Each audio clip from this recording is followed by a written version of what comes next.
Henry VIII tried to remove Anne Boleyn entirely from history, and yet somehow she's still the most famous of his 6 wives. Actually, we really don't know that much about her, so really who is Anne Boleyn? Anne Boleyn was born around 1501 in Norfolk to Thomas Boleyn and his wife Elizabeth Howard, and Anne Boleyn was the second of the 3 surviving children of Thomas Boleyn and Elizabeth Howard. And throughout history, Anne Boleyn is known as the second wife of King Henry VIII, who literally turned the country upside down, broke from Rome, created the Church of England just to be able to divorce his first wife, Catherine of Aragon, and to marry Anne Boleyn. But what was she doing before all the drama started?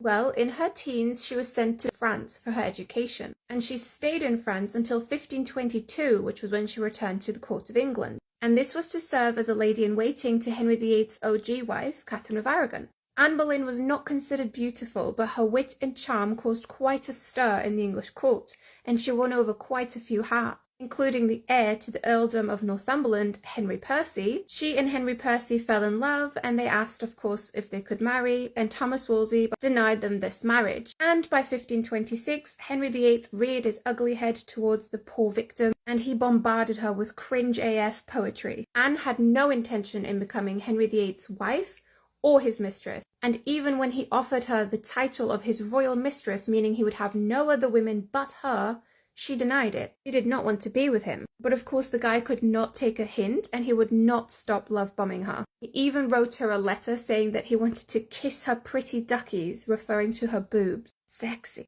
Being told no was completely foreign to Henry VIII, and he saw this as a massive challenge. Pretty sure he got turned on by her saying no. If that's not a red flag, I don't know what is. And in May 1527, Henry VIII began his long pursuit of attaining Anne Boleyn. And she was soon queen in all but name, basically. And in 1532, he made her the Marquess of Pembroke, a title which had never before been given a woman. And this was when she became known as Lady Anne Boleyn, because she had a title. Now she was Lady. And this gave her sufficient status to go with Henry on a visit to France the following month. This, of course, was a massive slap in the face to the actual queen at the time, Catherine of Aragon. And Anne Boleyn fell pregnant shortly after this visit, before they were married, and this is why people refer to Elizabeth as illegitimate. They did try to avoid this, of course, and quickly got married in secret in January 1533, while he was still married to Catherine of Aragon. Another reason why they refer to Elizabeth as illegitimate. In terms of religion, Anne Boleyn was of course anti-papal, and it is said that she brought the anti-clerical teachings to Henry's attention. And in early 1533, Thomas Cranmer, who was the Boleyn family chaplain and newly appointed Archbishop of Canterbury by Henry VIII,